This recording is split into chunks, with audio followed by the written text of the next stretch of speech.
নমস্কার, আমি doctor অমদীপ Haldar, orthopaedic surgeon. অনেকেই এসে বলেন যে ডাক্তারবাবু, আমার এই ছোটো ছোটো গিঁটগুলো খুব ব্যথা করছিল, সকালে উঠে যেন আড়মোড়া ভাঙ থেকে খুব ব্যথা করছিল।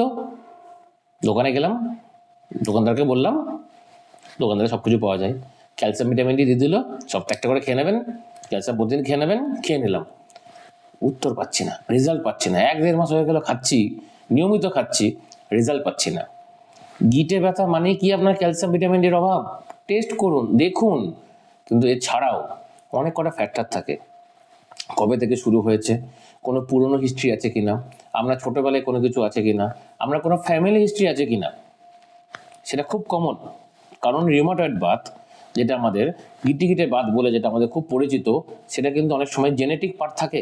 হয়তো বংশ পরম্পরায় চলে এসছে, আগে হয়তো আনডায়াগনোস ছিল, এখন সেটা ডায়াগনোসিস হচ্ছে। সেখানে শুধু ক্যালসিয়াম ভিটামিন ডি খেলে কিন্তু আপনি কোনো রেজাল্ট পাবেন না। আপনি টেস্ট করে দেখলেন দুটোই খুব সুন্দর রেজাল্ট আছে, আপনার ডেফিসিয়েন্সি হয়তো নেই। তো সুতরাং গিটে ব্যথা বা এই সমস্ত জায়গায় ব্যথা হচ্ছে বা লেথার্জি, এনার্জি পাচ্ছি না মানেই যে আমার ক্যালসিয়াম ভিটামিন ডি এর ঘাটতি এবং চরম ঘাটতি, এটা কিন্তু কখনো ভাববেন না। তার জন্য প্রপার কিছু পরীক্ষা নিরীক্ষা আছে, কিছু টেস্ট আছে, কিছু ক্লিনিক্যাল এক্সামিনেশন আছে, অনেক কটা ফ্যাক্টর থাকে, সেগুলো মাথায় রেখে তারপর ডিসিশনে আসতে হয় যে ক্যালসিয়াম ভিটামিন ডি খাবো কি খাবো না। এদের কম থাকলে হ্যাঁ ডেফিনেটলি তাদের প্রেসক্রাইব করা হবে, বাট যদি কম না থাকে তখন কি হবে? হাইপার ভিটামিনোসিস কিন্তু সেটাও কিন্তু খুব ডেঞ্জারাস।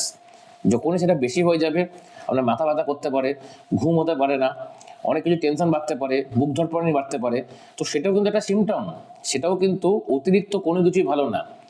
দিনের শেষে সেটাও তো একটা এলিমেন্টের পার্ট কাজ করছে, যেটা আমাদের শরীরে বিভিন্ন জায়গায় তার যেমন দরকার, যতটা পরিমাণে দরকার, সেটা কম হলো বিপত্তি, বেশি হলো বিপত্তি। তো ঠিকঠাক জায়গায় দেখান, সঠিক পরামর্শ নিন, তবে গিয়ে কিন্তু ওষুধ খান। নাহলে শুধু ওষুধ খেয়ে যাবেন, হয়তো একটা ভালো জায়গা থেকে অনেক খারাপ হয়ে যেতে পারে। তো এই কথাগুলো মাথায় রেখে চলবেন, ভালো থাকবেন, সুস্থ থাকবেন।